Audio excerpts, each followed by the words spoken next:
বন্ধুরা নুডলসটা কিন্তু পুরো হয়ে গেছে, সুন্দর হয়ে গেছে। দেখেছো কালারটা কিন্তু দেখো সুন্দর এসছে, বুঝেছো? চলো এটা আমি একটা স্ট্রেনারে নামিয়ে নিই।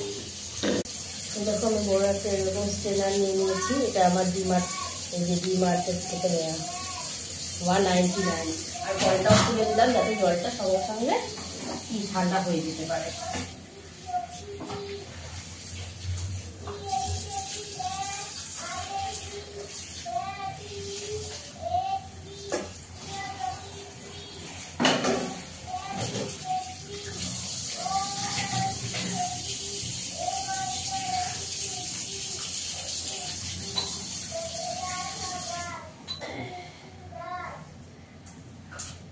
এবার আমি কড়াইটার মধ্যেই চাউমিনটা এভাবে ছাঁকতে দিয়ে দিলাম। চল ওই বাসন টাসন মেজে দিলাম। এই স্টাইলটা খুব সুন্দর, আমার খুব ভালো লেগেছে। ঠিক আছে, সুন্দর লাগছে দেখতে। যতটা ফোনে হলুদ আসছে সামনে কিন্তু একদমই অতটা হলুদ হয়নি, আর ভালোও লাগছে বেশ দেখতে। তো চলো বন্ধুরা দেখতে থাকো।